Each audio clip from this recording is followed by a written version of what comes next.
Good morning, everyone. So for today, we're going to discuss which entitled Teaching Effectively in Multigrade Classroom. And also, we're going to discuss its principles in teaching multigrade classroom. And also, we're going to tackle the compendium of personal teaching style of multigrade teachers, which is in the Philippine context only. Okay. Okay, before we proceed into our discussion, let's know first our learning objectives or your expected learning outcomes after this succeeding discussion. Okay, so first you're going to define the useful strategies in teaching effectively in multigrade classroom, describe the stages of lesson planning, recognize learning materials and developing teaching strategies, identify the basic principles underlying multigrade classroom, and explain the personal teaching style of multigrade teachers.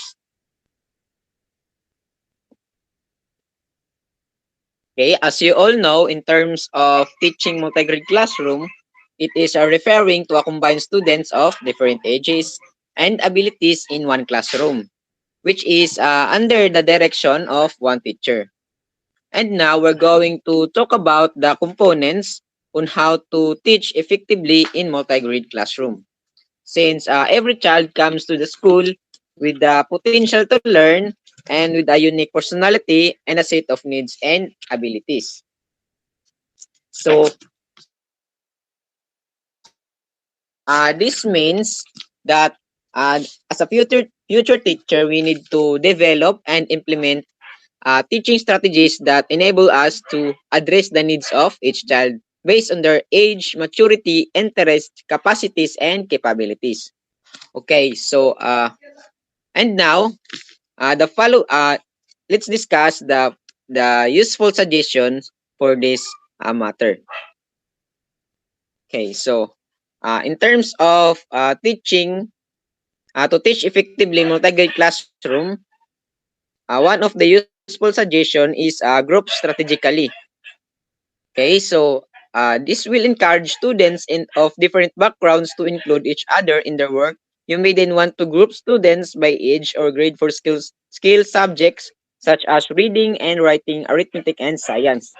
Okay. Okay, so meaning this teaching style or strategy is considered to be a valuable method of managing the class and teaching the students. Okay, so there are many ways in terms of grouping students. For example, imo silang i-group by their age or grade and also by their abilities and skills. For example, maghatag kag activities nga include ang games or role play. So each group are more than welcome by the students, by all students. Okay, so that is the purpose of group strategically in order to have uh, effective teaching in multi-grade classroom. Okay, so next is prefer flexible and appropriate materials. So it indicates here that develop a variety of worksheets to be used with a diverse group in multi-grade classroom situations. This could include teacher-guided activity sheets, group learning worksheets, individual practice worksheets, and peer-directed instruction sheets. Okay, so meaning prepare flexible and appropriate materials, meaning the teacher should be flexible in terms of teaching because it is the most important classroom strategies in multi-grade teaching, in which teacher should prepare flexible and appropriate materials, which include teacher-guided activity sheets, group learning sheets, and individual practice worksheets. So meaning, the multi-grade teacher should be flexible to make the curriculum to be fitted the multi-grade classes. So why should teaching and learning materials should be flexible? Simply because it allows educators to respond to different learner abilities, needs, and interest. So kung ang teacher inflexible or dili siya flexible in terms of teaching, mabantayan nato nga ang mga students maglisod og follow sa mga instructions kay tungod kini dili suited sa ilang specific needs. So ang teacher should versatile to provide appropriate materials so that Uh, okay, so that is the prepare flexible and appropriate materials is the useful suggestions in terms of teaching effectively in multi-grade classroom. Okay, so next is promote self-paced learning. Okay, this should help them achieve the set learning objectives for each grade's curriculum. Okay, so when we say self-paced learning, learners can learn in their own time and schedule. So meaning, there is no need to complete the assignments and take the subjects at the same time as other learners. So meaning, kini nga method is para dili ma-pressure ang students ug dili sila ma-distract because they can learn in their own time. Ug excuse me. Ug suitable pud siya for different learning style sa students. So meaning, pwede nila buhaton ang ilang uh, task or activities with a long or enough period of time. O pwede sad nila skip ang topic that covers materials they already know or repeat the topics as needed. So unsaon pag-apply sa self-paced learning sa multi-grade classroom? Okay. So nowadays, since our education system is already incorporated the technology, so we can use it in this process. Diba we have LSM or Learning Management System and other educational apps. So in this way, we can create personalized e-learning plans, e-learning or mga mga magamit sa through online activities. So online learners get the choose when and where they can complete the self-paced training activities. Of course, this plan should outline their goals, development, timelines, and e-learning activities that can use to achieve their learning objectives. So that is the promote self-paced learning. Okay, so next is give extra attention to children with special education needs.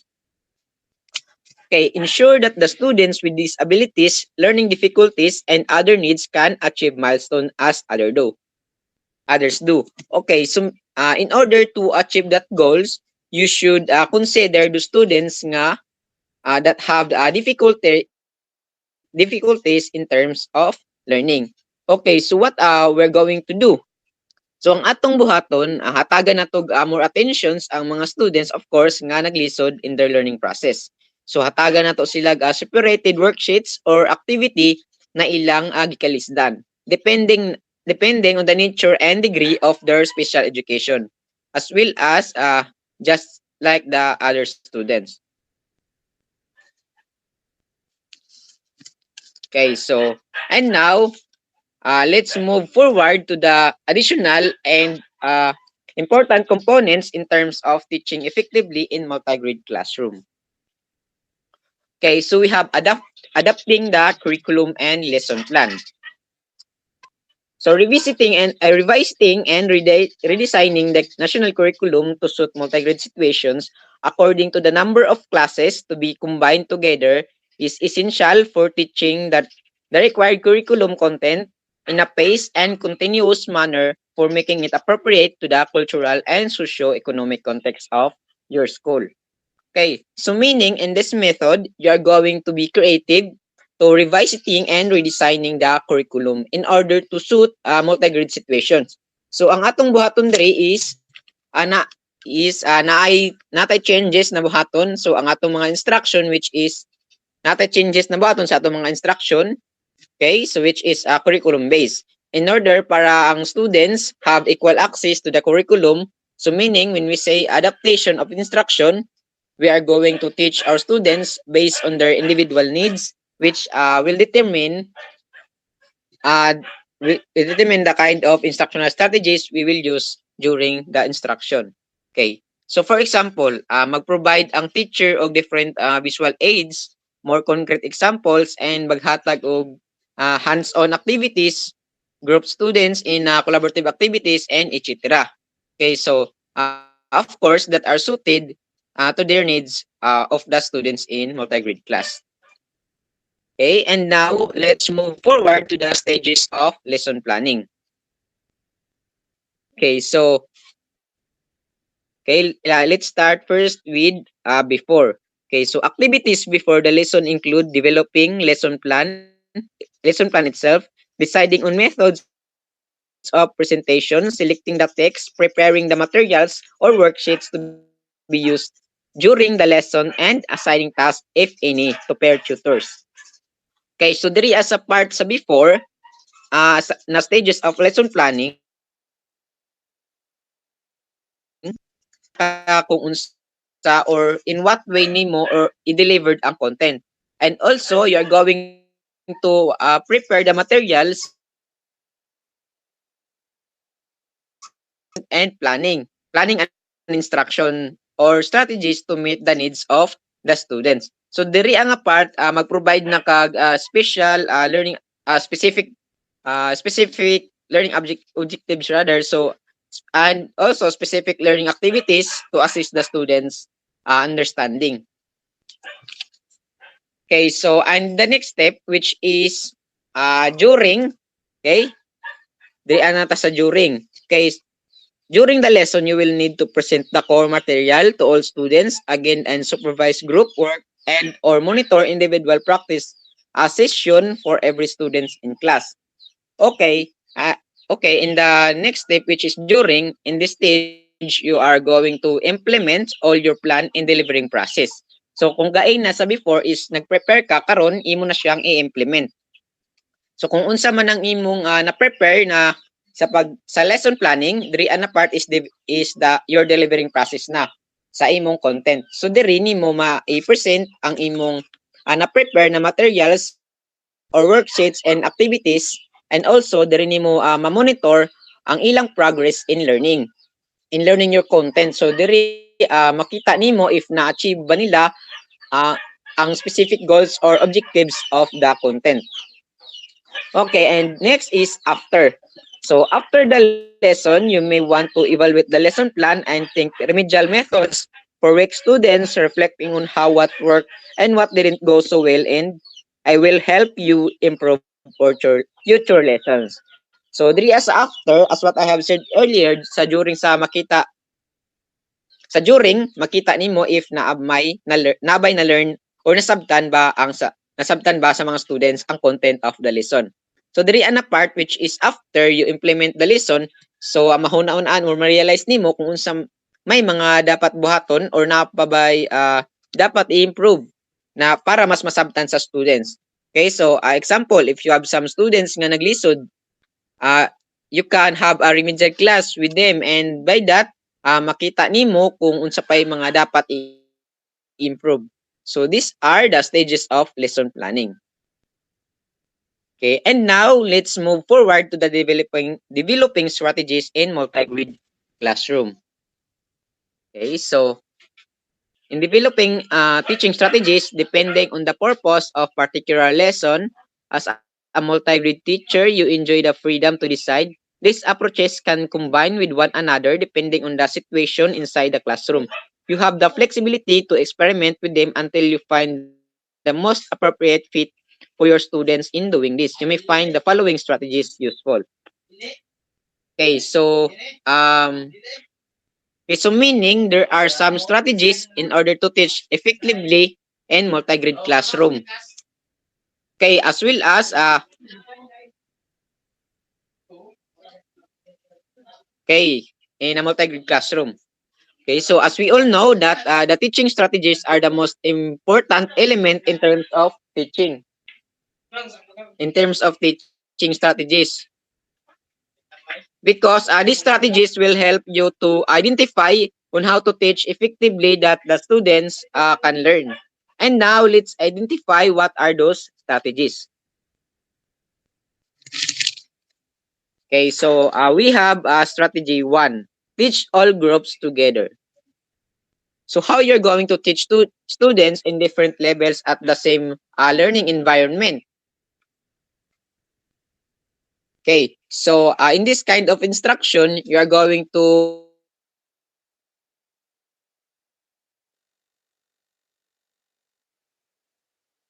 normally this assigned grade. So unsaon nato paghatag og the same instruction nga lahi-lahi man sila kanang grade level. So mag-provide tag activity nga based sa level of perception sa low grade and higher grade at the same time. Okay, so di ba dili man okay, so for example, magtudlo kag counting 1 to 10 sa low grade. Oh, so di ba dili man ni fit or suit sa higher grade kini nga counting kay kabalo naman sila ani. So ang imong buhaton, incorporate nimo ang counting with a telling a story. So example lang ni. So example, imong explain ang numbers by telling a story. So imong involve ang higher grades by using a number chart and asking each students to point the correct as it is read out. So for example, anaa sila gibasa sa katong gibasa nila is nasa number 1. So after you have read the story, imong ingnon ang imong mga students na to sit in groups. So at the center sa mata grupo, magbutang sila pile of flashcards with numbers 1 to 10. Then imong i-call out ang numbers randomly. Ug ang students i-try nila pick up the announced number. Okay, so the group that recognize the most numbers fastest, sila ang daog.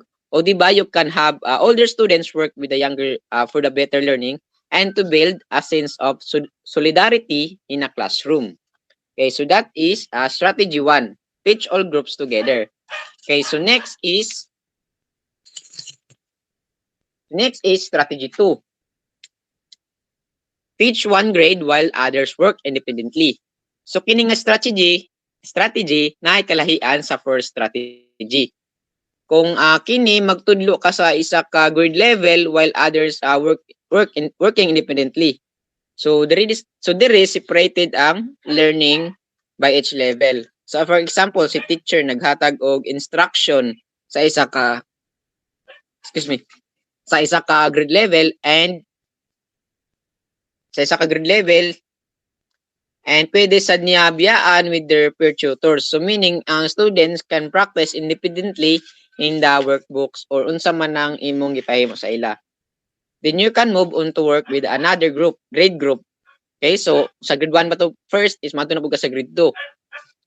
Okay, so for example, in a math subjects, you can work with grade 1 first. So unsa man ang bagay nga topic sa grade 1. So for example, cardinal numbers 1 to 10 kay grade 1 pa man sila. Then mag-move na pod ka sa grade 2 and focus on the ordinal numbers or ordinal vision of these numbers na. Then if you had grade 3, you can later move to that group and work related concepts gapon such as single, double, and triple in math subjects. Okay, so that is strategy 2. Teach one grade while others working independently. And now the next is strategy 3, which is teach one subject to all grades and at varying levels of difficulty. Okay, so teach one subject of all grades at varying levels of difficulty. So in this strategy allows you to group children of different grades, ages, and abilities together and teach them the same curriculum at the same time. So you can first focus on the common elements and then follow this with differentiated tasks and activities. So unsaon sa So a few minutes of explaining and practice around the theme at the start of the lesson. You can get all students of all levels thinking about and using the concept and skills they will need. So starting pa lang sa imong lesson is magatag na kag kanang may sa pag-explain pa lang nimo sa imong lesson, imo nang murag nag-introduce na ka sa imong lesson. So during that process, you can direct name questions which are demanding questions na at older or more able students ask younger or less able students more supportive questions. So kini nga pamaagi, ang mga estudyante can participate at their own level and make some contribution to the lesson. Okay, so that is strategy number 3. And the next is strategy number 4. Okay, develop activities for non-taught groups. Okay, so nganong naamay non-taught groups? It's because higher grades or older students can sometimes be left on their own to investigate and gather information by themselves. Okay, so there are some there are some students kasi na na-left behind during sa discussion kay tungod wala kayo sila ka-connect sa lesson kay tungod pud sa learning environment siguro or other circumstances. Kay tungod because of that, okay. So since it is a multi-grade classroom, these are there are circumstances nga maglisod o accommodate si teacher due to a huge number of students. Depende na lang sa iyang strategies nga gamiton on how he or she handle that situations. Okay, so this leaves us with more time to work with students who need more supports. So you are going to develop activities for non-taught groups with specific subjects that they need to know. Okay, for example, sa science subject, imong topics about weather. So there are some students nga or wala kayo kasabot sa sa imong lesson. So ang activity nga imong buhaton is igrupo ba nimo sila then pangutan-on nimo sila to describe the usual weather in your village by season and different ways to measure the weather. So ang imong expectation sa ila is they will understand local seasons, the principles of climates, and the use of instruments to measure the temperature. Okay, so that is the example of uh, developing activities for non-taught groups or activities for non-taught groups. Okay, so the next strategy is the fifth strategy, which is develop per cross age and cross grade teaching strategies. Okay, so when we say per cross age and cross grade teaching strategies, it is referring to a pairing of students that is used in multi-grade classroom so that older children can help younger students with their lesson. So per tutors begin by uh, asking general questions to assist younger students understanding the topic. Okay, so for example, nagkandak si teacher og a game format in which the class is divided into 2 teams. So each tutor first is assigned to a team. Ang tutor asks a series of predetermined questions and awards points for the tutis or atong tutis means katong mga gitudluan. As the series of predetermined questions and awards points for the tutis the correct answers. Okay, so each pair's points are totaled to determine the team score. So this strategy works well for children, especially to those have learning difficulties and other special education needs. Okay, so that is the strategy 5. And the last strategy is the strategy 6, which is relate learning with daily experience. So from the words itself, relate learning with daily experience, meaning you're going to relate a topic. You are teaching to. You're going to relate the topic that you are teaching to your students. Daily lives such as daily lives, traditions, and culture, which help them to understand a concept more clearly than any other of mode of teaching. So, meaning mag-provide kag activities and classroom materials which relates to their real world. For example, in science subject, you are talk about weather and storms like hurricanes and tornadoes. Then you're going to talk about or i-relate nimo siya sa mga lugar na nasalantaan ng mga phenomenon. So meaning incorporate nimo ang current situations into the classroom to create a more engaging lesson which helps students become aware of global issues and allowing them to make connections between what is being taught at school and what is happening in the real world. So these are the developing teaching strategies.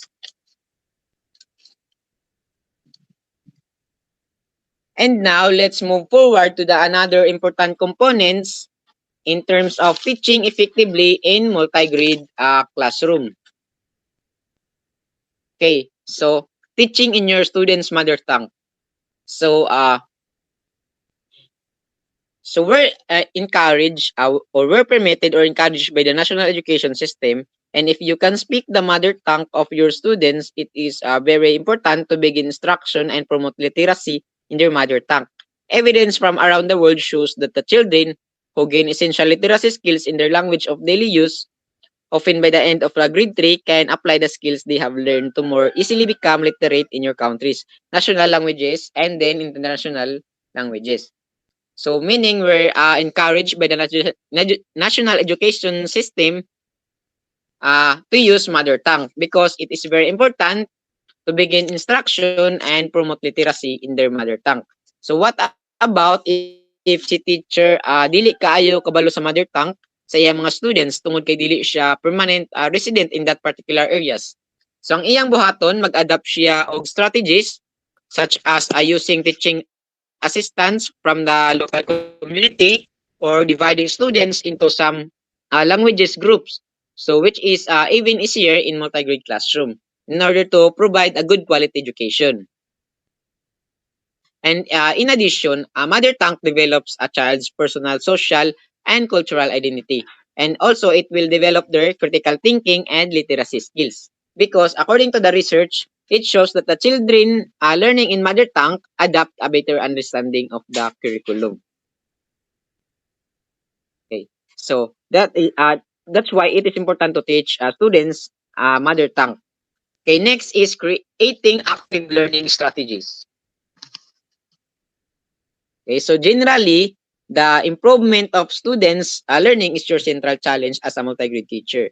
Active child-centered learning is the best way to achieve desired students' learning outcomes, academic as well as social and psychological. You can promote active learning by making a few specific changes in your teaching methods.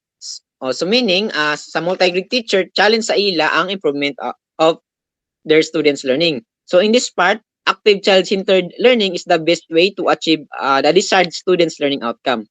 Okay, so when we say active child-centered learning, in this process, the students places at the center of that lecture. So meaning, in these lectures, is not only engaged in learning, but are also involved in cognitive process. So unsa man ang mga cognitive process?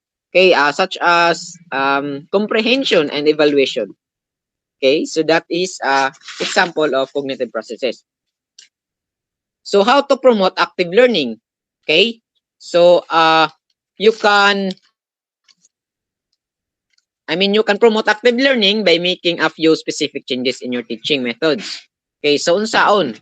Uh, just like placing children at the center of your attention and helping them progress through their own milestone and stages of learning at their own pace and speed.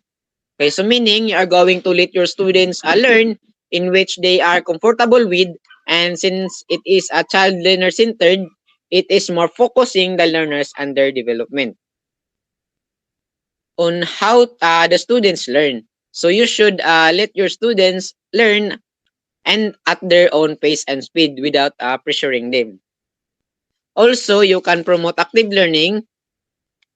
Eh, you can in promoting active learning, you can also provide learning opportunities through multi-age and multi-grades. Multi-age means different ages of the students. Okay, so activities in the same room to ensure that each students participates in learning process. So meaning to achieve to achieve that goals, you should versatile and creative during your teaching process. Okay, so that is creating active learning strategies. Okay, and now let's move forward to the basic principles underlying in teaching multi-grade classroom or classes. Okay, so which are also under in our topic or discussion. Okay, so these are the basic principles underlying in teaching multigrade classes. So children are unique. So as well as I mean the first is principles is children are unique. Okay, so as we all know, each child is a unique individual. Okay, so they have differences in terms of physically, emotionally, socially, as well as intellectually, and also they have different interests and needs. So therefore, we should respect each child despite of their differences in different aspects, because every child has the right to learn. Okay, so a second is children learn best from their experience. Okay, so meaning each child learn best by actively engaging with their environment. So they can learn through their experience by engaging with their environment. So unsa ang ilang mga natun-an. So this includes observing things, what observing things, just like observing things, watching faces, and responding to voice, listening sounds and making sounds or singing, and etc. So unsa ang ilang mga nakita? I mean, kung unsa ang ilang mga nakita or namadungog sa ilang palibot, kay makatunan nila. The third is children can learn, I can and do learn well from one another. Okay, so meaning children also learn to people, individual they have met or encountered, especially in a multi-grade classroom, wherein students are welcome or more welcome with each other. So as they socializing through some activities, it is a great way for them to learn and develop skills. So they can do and learn well. Okay, so next is the role of the teacher in a classroom involves setting up and managing a learning environment that will be conducive to learning and teaching. Okay, so meaning ang multi-grade teacher should be flexible in setting up and managing a learning environment. Okay, so the multi-grade teacher, meaning ang si teacher in multi-grade must be able to develop skills and inculcate desirable values and attitudes among pupils. Okay, so next is the implementation of the school curriculum must take into consideration the varied abilities, levels, and interests within the particular group. Okay, so meaning si multi-grade teacher should consider the learning capabilities and needs of students in teaching and learning process. So meaning the teacher not just following the curriculum but also considered the interest and levels of perceptions of each students. Okay, so next is the value of any education program will be judged according to how well is able to achieve the goals of the program, whether the children actually learn what they are expected to learn and how well they have learned. Okay, so meaning the value and integrity of any educational program is based on how it's achieved the goals of the program. Kung effective ba jud ang mga teaching and learning process sa mga teachers or naa ba jud nakatunan ang mga estudyante o na-achieve ba nila ang mga specific goals or objectives in their learning process. Okay. So the last is interaging or the combination of children of different ages is more respectful of individual needs of learners and reflects real life. Okay, so especially no in multi-grade classroom wherein all children are welcoming each other in their learning environment. Okay, wherein the mix of ages and abilities provide more opportunities for students to collaborate and learn from each other. Okay, so that is the last principles in terms that underlying multi-grade classroom. Okay, And now we have the compendium of personal teaching styles of multigrade teachers. Okay, is so as I gathered some data, uh, by the way, when we say a compendium, it is a collection of concise but detailed information. Okay, so as again, as I gathered some data or article on internet, luckily I found this article, which is about the techniques or different teaching strategies of multigrade teacher, which is the Philippine context only, in Philippine context. And now, okay, so this article is about article is the study about the personal teaching style or strategies of teachers in multigrade classroom in Zamboanga del Sur, Philippines. Okay, so this study is participated by 10 participants or teachers in different schools in Zamboanga, Philippines. And now let's find out the results of this study. Okay, so there are 10 participants, uh, and then but the participants are also male and female. Okay, also we have their numbers in teaching multigrade classroom. We have 3 years, 5 years, 4 years, 10 years, even 25 years. So taas-taas na kayo sila kaagi sa pagtudlo sa multigrade classroom. And their grade levels, we have 1 and 2, grade 5 and 6, 5 and 6, and 3 and 4. So as you observe, ang ilang gitudloan lang is they have 2 grade level. Okay, so these are the feedback or respond of uh, the participants of this study. Okay, so according to teacher 1, the participant 1, ang iyang teaching style or strategies nga gigamit sa multi-grade classroom is collaborative learning. So, ang iyang respond, the classroom strategy I use in teaching multi-grade is the high five reading strategy. In this strategy, the pupils are engaged in different activities that are suited on their level of knowledge. This activity leads their old knowledge and to the new knowledge the teacher imparted. By using these techniques, students are able to understand the materials and direct their attentions to the details. It thus enhances students' learning and helps them prepare for an essay or report submissions or even for a test. So kini ang yang ginamin nga high five reading strategy is also under the collaborative learning. Okay, so the participants number 2. Okay, sorry, I forgot to indicate the teaching styles that iyang gi namin, but according to his narrative, iyang ingon, the classroom strategies I use in teaching are technology in the classroom. So meaning, ang iyang gigamit nga teaching style or strategies is integrating technology.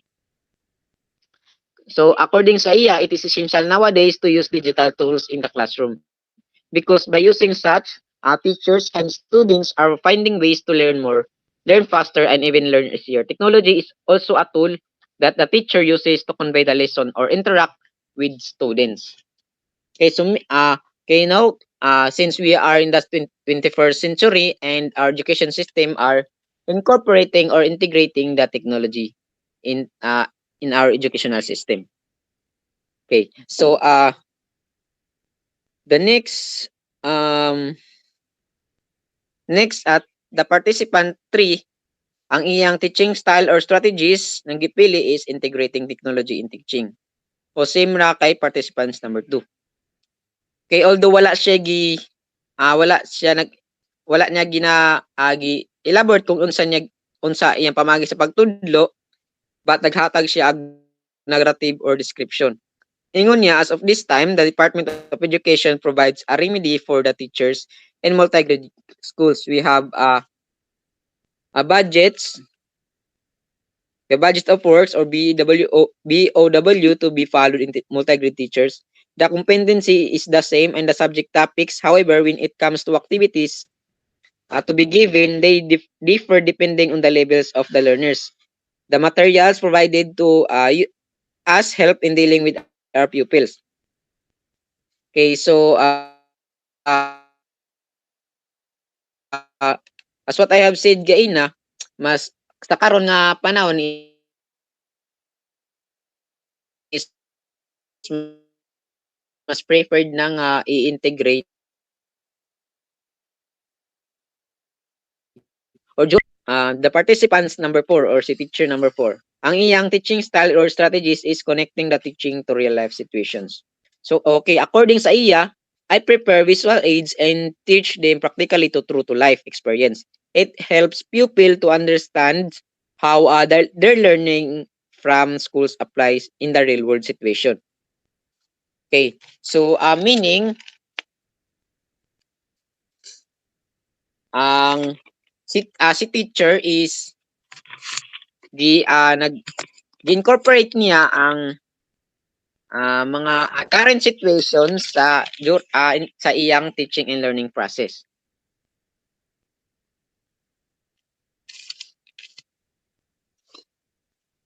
Okay, so next is the participant 5 independent learning ang iyang style or strategies nga gigamit.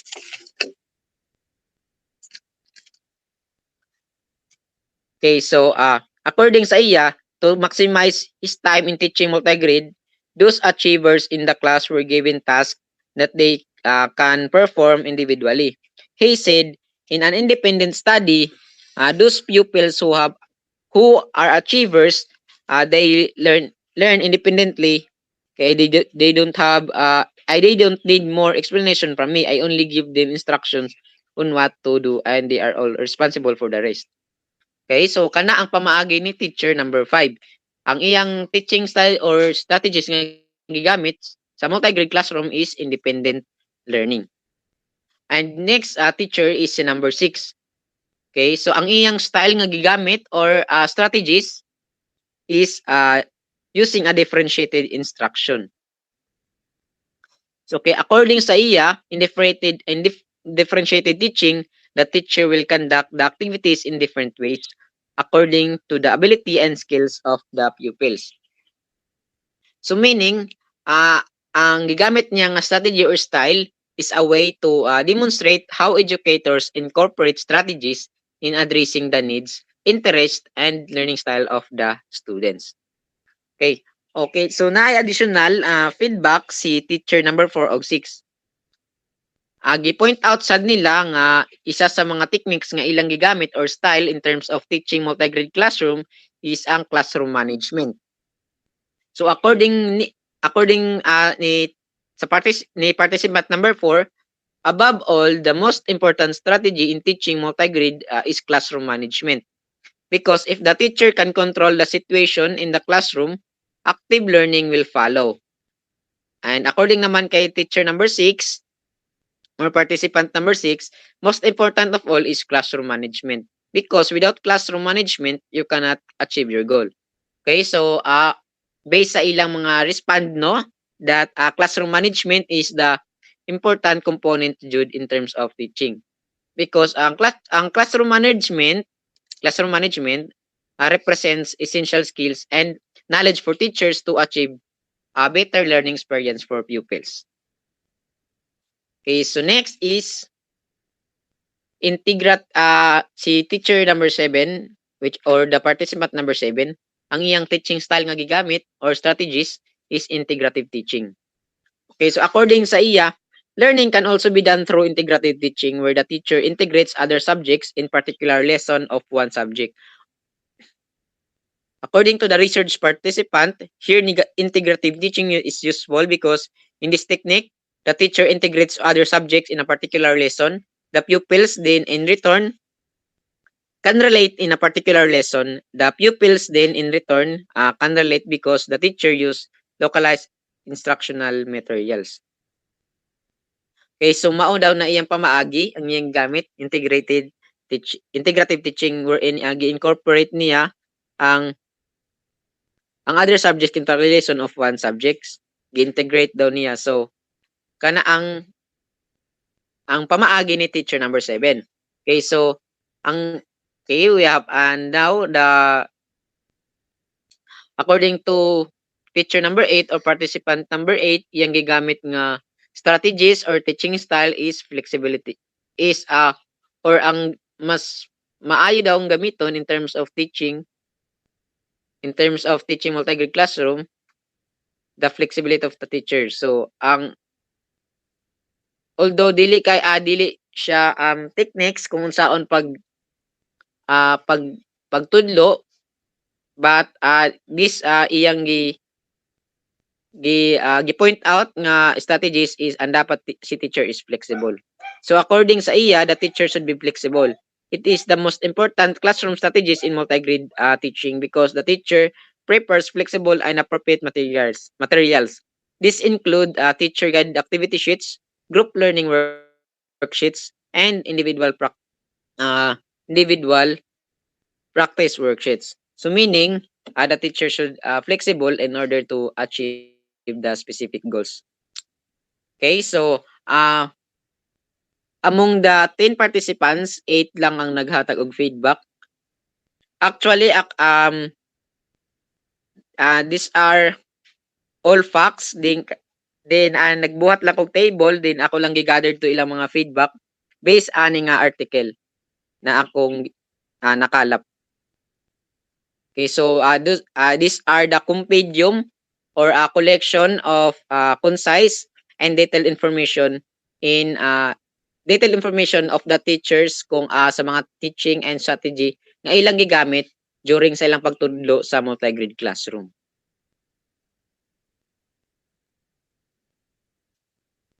Okay, I think that would be all. Thank you for listening. I hope you learned something. Keep safe and God bless.